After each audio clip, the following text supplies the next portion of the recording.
Hi, I'm back. Last time I left off right in the middle of a sentence. Um, Alan and I were driving in northern Nevada on Alan's favorite stretch of road at 10 o'clock p.m. and we saw a nighthawk. And Alan asked me if I saw it, and I told him that I did. He then started teasing me, asking me if I saw that grizzly bear and that puma. Well, I laughed, as we have never seen such creatures in the wild.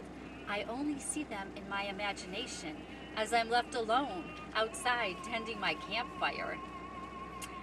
After about 3 minutes, I noticed an animal run into the road coming from the right side out of the rocks and trees. I felt Alan apply the brakes to slow down and avoid hitting the creature, which we both thought was a deer due to the size and color.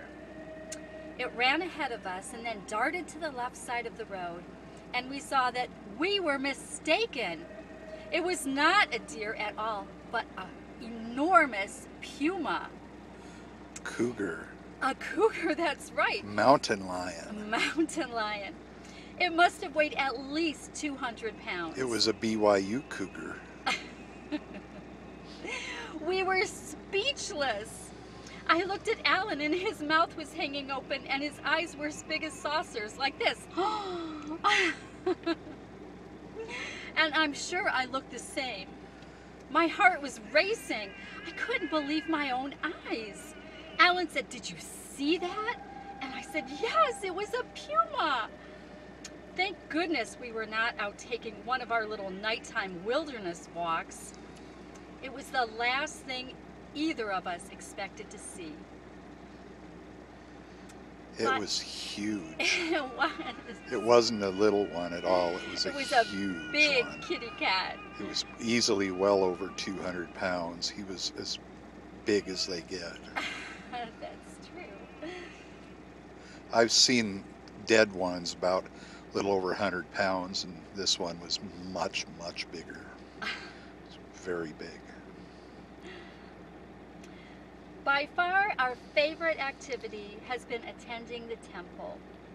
This year, we have had the privilege of going to the temple 36 times in 23 different temples.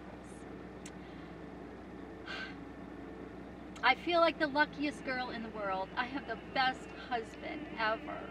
If I could go to the temple every day, I would. This year, we have visited 15 new temples: Winter Quarters, Nebraska; Twin Falls, Idaho; St. Louis, Missouri; Denver, Colorado; Vernal, Utah; Nauvoo, Illinois, which was fabulous; Idaho Falls; Bismarck, North Dakota; Las Vegas, Nevada; Fresno, California; Louisville, Kentucky; Chicago, Illinois; Dallas, Texas; San Antonio, Texas, that was a Spanish-speaking session; and Seattle, Washington. This brings our total number of different temples to 33. We love going to the temple.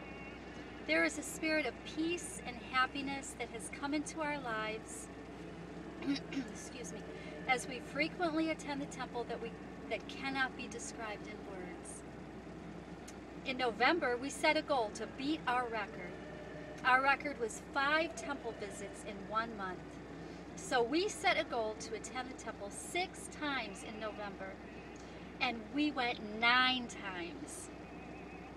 We were planning on stopping at the Billings, Montana temple, but they were forecasting a ferocious snowstorm for Montana and North Dakota, and we thought it prudent to get ahead of the storm. The storm never materialized. What a jip. What a jip! We would have been 10 times. That would have been our 10th visit, doubling our record. That would have made us going to the temple once every 72 hours in November. Yes, that's awesome. But we made 9, so that's pretty good. That's awesome. We miss all of our children and grandchildren. They are spread throughout this big country, Gabe and Emily are in Portland, Oregon. Renee and David are in Worcester, Ohio. Angie and Andrew are in Florida, and Michelle is all the way in Hawaii. We appreciate all the letters, cards, phone calls, emails, text messages, and pictures. They are evidence that we are remembered, loved, and missed. We hope each of you has a very Merry Christmas and a happy, healthy New Year. Love, Mary Ellen and Alan Gertner. We miss you, Lyndon Jerry. We miss you a lot. Let's sing them a song. Let's sing. How about if you sing them a song, Alan? Let's sing Adeste Fidelis in Alan will in be Italian. singing you a song in Italian, I guess. Mary Ellen will be singing opera style for us. She will not. Love you. Bye-bye. Say goodnight, Mary Ellen. Good night, Mary Ellen.